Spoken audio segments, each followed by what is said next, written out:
कर रही है लड़कियां बहुत ज्यादा दुरुपयोग कर रही है, ऐसा कुछ भी नहीं होता। कोई सास दहेज नहीं मांग रही है। विमेन टेररिज्म, पुलिस वालों की औलादें नशेड़ी हो रही है, क्रिमिनल हो रही है। पुरुषों के साथ जो जुल्म हो रहा है तो कितनी और आत्महत्याएं हमको चाहिए। पुरुष आयोग भी बने और एक पुरुषों के लिए हेल्पलाइन नंबर भी। जैसा कि अतुल सुभाष के केस में रीता कौशिक जो वहाँ की जज थी, उसने 5 लाख रुपए की रिश्वत मांगी थी। मैं अशोक दशोरा, अध्यक्ष पौरुष इंदौर।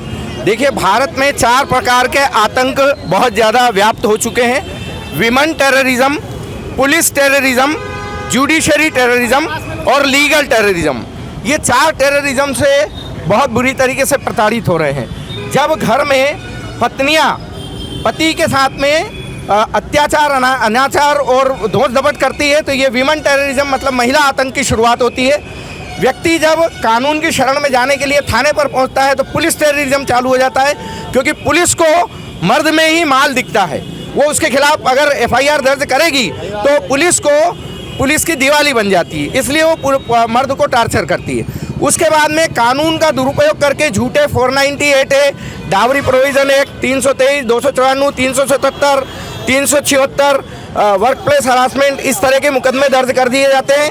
ये लीगल टेररिज्म हो गया। और अंततोगत्वा जब सारा केस कोर्ट में पहुंचता है तो जजों के द्वारा भी भरी कोर्ट में मर्दों को प्रताड़ित किया जाता है, अपमानित किया जाता है, बेइज्जत किया जाता है और उनके खिलाफ जो है फैसले किए जाते हैं। जैसा कि अतुल सुभाष के केस में रीता कौशिक जो वहाँ की जज थी, उसने 5 लाख रुपए की रिश्वत मांगी थी।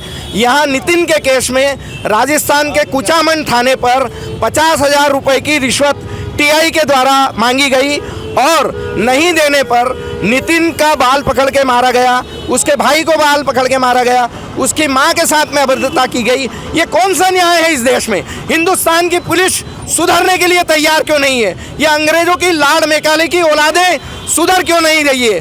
ये खाकी वर्दी में जो गुंडे बैठे हुए हैं, इन गुंडों को मोदी जी की सरकार सुधार क्यों नहीं रही है?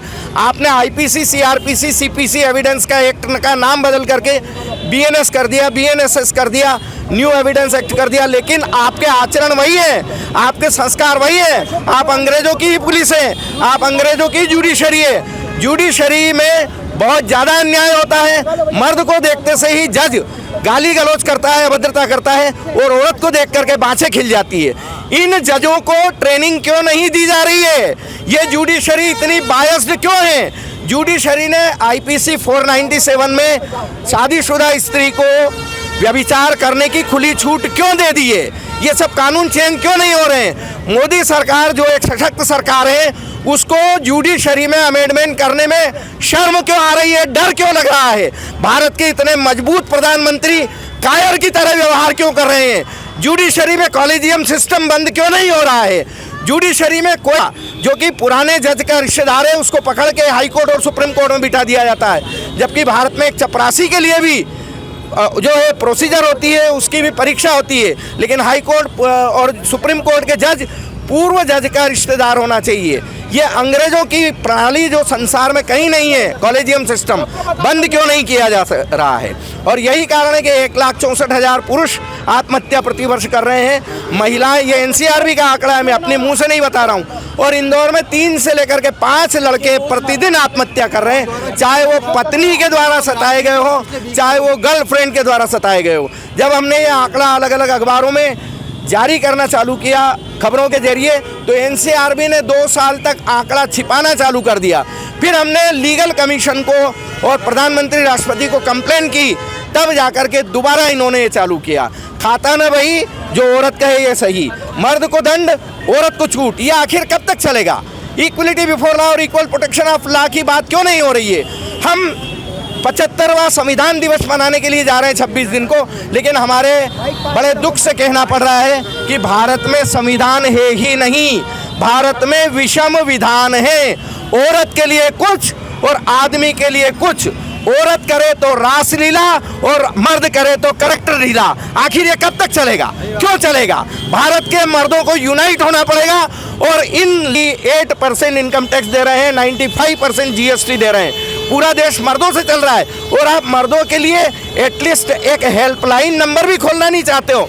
मैं प्रदेश के मुख्यमंत्री मोहन यादव से निवेदन करना चाहूँगा कि आप करोड़ों अरबों का जो फंड है महिला एवं बाल विकास के लिए करते हैं, आप एटलीस्ट मध्य प्रदेश में अवसादग्रस्त पुरुषों के लिए एक टोल फ्री हेल्पलाइन नंबर क्यों नहीं खोल रहे हैं? एक नंबर अगर आप खोल लेंगे तो कितने मर्द जो अवसादग्रस्त होकर के आत्महत्या कर रहे हैं वो वहाँ पर बात करेंगे, उनकी काउंसलिंग होगी और सरकार के पास आंकड़ा इकट्ठा होगा कि वाकई महिलाएं परेशान हैं या पुरुष परेशान हैं। एक सवाल मेरा था, आप लंबे समय से काम कर रहे हैं, सबसे पहले व्यक्ति हैं आप जिन्होंने मुद्दा उठाया। आपके हमने कई वीडियो भी देखे हैं, उस पर बड़ी संख्या में पुरुषों के कमेंट हमने पढ़े हैं कि उनके साथ भी ये हो रहा है।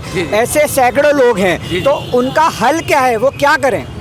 देखिए, यही करना होगा कि या तो पूरे देश में एक साथ एजिटेशन करना पड़ेगा, आंदोलन करना पड़ेगा और संसद को घेरना पड़ेगा, सुप्रीम कोर्ट को घेरना पड़ेगा, सारे बाजार बंद करना पड़ेंगे और सभी दूर बंद करना पड़ेगा, या फिर सरकार खुद अमेंडमेंट करे, जेंडर इक्वल, जेंडर न्यूट्रल कानून बना दे, पुरुष आयोग बना दे, पुरुषों की सुनवाई के लिए। अब जैसे महिला थाने बनाए, महिला थाना दलाली का सेंटर है।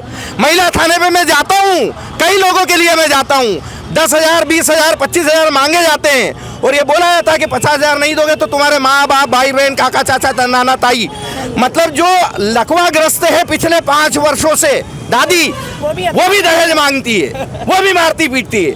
क्या ये इन पुलिस वालों की औलादें नहीं है? ये इन्हीं लोगों की बददुआ है कि पुलिस वालों की औलादें नशेड़ी हो रही है, क्रिमिनल हो रही है। अरे मेरे पास में तो रोते हुए डीएसपी वो प्रभा चौहान भी आई थी जो महिला थाने की रह चुकी है। बाद में जब उसकी बहू जो बाणगंगा थाने में एसआई थी, उसने चप्पलों से मारा, तब उस प्रभा चौहान को समझ में आया कि मैंने कितने लोगों के साथ अन्याय किया। महिला एवं बाल विकास के लिए करते हैं, आप एटलीस्ट मध्य प्रदेश में अवसादग्रस्त पुरुषों के लिए एक टोल फ्री हेल्पलाइन नंबर क्यों नहीं खोल रहे हैं? एक नंबर अगर आप खोल लेंगे तो कितने मर्द जो अवसादग्रस्त होकर के आत्महत्या कर रहे हैं वो वहाँ पर बात करेंगे, उनकी काउंसलिंग होगी और सरकार के पास आंकड़ा इकट्ठा होगा कि वाकई महिलाएं परेशान हैं या पुरुष परेशान हैं। एक सवाल मेरा था, आप लंबे समय से काम कर रहे हैं, सबसे पहले व्यक्ति हैं आप जिन्होंने मुद्दा उठाया। आपके हमने कई वीडियो भी देखे हैं, उस पर बड़ी संख्या में पुरुषों के कमेंट हमने पढ़े हैं कि उनके साथ भी ये हो रहा है। ऐसे सैकड़ों लोग हैं, तो उनका हल क्या है, वो क्या करें? देखिए, यही करना होगा कि या तो पूरे देश में एक साथ एजिटेशन करना पड़ेगा, आंदोलन करना पड़ेगा और संसद को घेरना पड़ेगा, सुप्रीम कोर्ट को घेरना पड़ेगा, सारे बाजार बंद करना पड़ेंगे और सभी दूर बंद करना पड़ेगा, या फिर सरकार खुद अमेंडमेंट करे, जेंडर इक्वल, जेंडर न्यूट्रल कानून बना दे, पुरुष आयोग बना दे, पुरुषों की सुनवाई के लिए। अब जैसे महिला थाने बनाए, महिला थाना दलाली का सेंटर है। महिला थाने पे मैं जाता हूँ, कई लोगों के लिए मैं जाता हूँ, 10,000, 20,000, 25,000 मांगे जाते हैं और ये बोला जाता है कि 50,000 नहीं दोगे तो तुम्हारे माँ बाप, भाई बहन, काका चाचा, नाना ताई, मतलब जो लकवाग्रस्त है पिछले 5 वर्षों से दादी, वो भी दहेज मांगती है, वो भी मारती पीटती है। क्या ये इन पुलिस वालों की औलादें नहीं है? ये इन्हीं लोगों की बददुआ है कि पुलिस वालों की औलादें नशेड़ी हो रही है, क्रिमिनल हो रही है। अरे मेरे पास में तो रोते हुए डीएसपी वो प्रभा चौहान भी आई थी जो महिला थाने की रह चुकी है। बाद में जब उसकी बहू जो बाणगंगा थाने में एसआई थी, उसने चप्पलों से मारा, तब उस प्रभा चौहान को समझ में आया कि मैंने कितने लोगों के साथ अन्याय किया था। ये महिला पुलिस अन्याय कर रही है, इनकी बहुएं जब इनको जूते मारेगी, इनके बेटे जब लाश में कन्वर्ट होंगे, तब पुलिस को समझ में आएगी कि ये कितना अन्याय और अत्याचार कर रहा है। आप एक महिला हैं, आपको लग रहा है कि महिला कानूनों का दुरुपयोग लड़कियां बहुत ज्यादा कर रही हैं? हाँ जी, हाँ कर रही है, लड़कियां बहुत ज्यादा दुरुपयोग कर रही है। ऐसा कुछ भी नहीं होता, कोई सास दहेज नहीं मांग रही है, कोई किसी से कुछ नहीं मांग रहा। ननद की औकात नहीं है भाभी से बात करे, 3-3, 4-4 महिला, डर है, इतना डर है औरतों का। उसके बाद लड़कों को रोटी देने के लिए बोलती है, पता क्या बोलती है? खा के मरेगा क्या, ऐसा बहुएं बोलती पतियों को, और हम माएँ रोटी बना के देते हैं उनको। उसके बाद बाप फोन करता है लड़की का, हमारी लड़की क्या नौकरानी है, आपकी रोटी बनाएगी। तो आप एक बात बताइए कि क्या मतलब लड़की रोटी नहीं बनाएगी? ये लड़ाई उसकी है।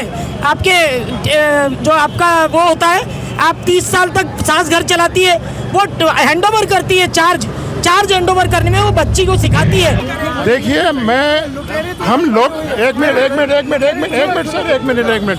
लोकतंत्र है हिंदुस्तान का, तो सभी को न्याय का अधिकार है।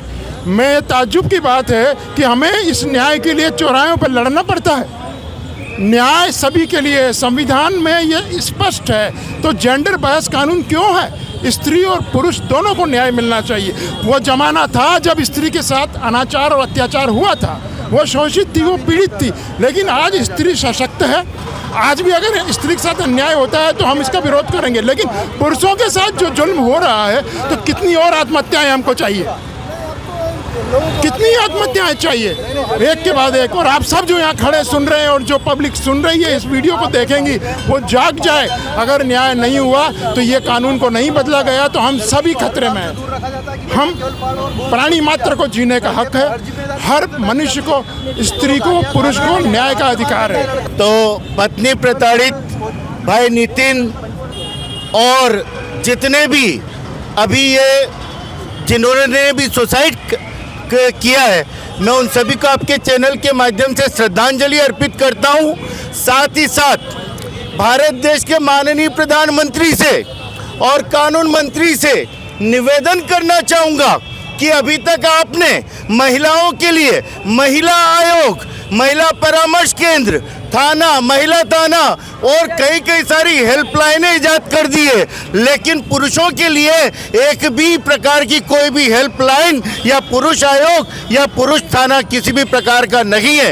यदि महिला किसी थाने में पहुंच जाती है, झूठी रिपोर्ट भी करती है, तो पुलिस वाले उसको खानदान सहित उठा के ले जाते हैं, लेकिन अगर पुरुष थाने के चक्कर पे चक्कर काटता रहता है तो पुलिस वाले उसकी ओर ध्यान नहीं देते हैं। मैं आपके चैनल के माध्यम से जो कुंभकर्ण की नींद में ये प्रशासन सोया हुआ है, ये देश का कानून सोया हुआ है, गुजारिश करना चाहता हूं कि एक एक मर्द जागृत हो जाए और इस प्रकार से महिलाओं के, जो महिलाएं अपने पुरुष के, अपने पति के खिलाफ, अपने ससुराल के खिलाफ झूठी कार्रवाइयां, झूठे मुकदमे दर्ज करवा रही है, उनके खिलाफ सख्त से सख्त कार्रवाई हो और तुरंत एक पुरुष आयोग भी बने और एक पुरुषों के लिए हेल्पलाइन नंबर भी डेवलप होना चाहिए।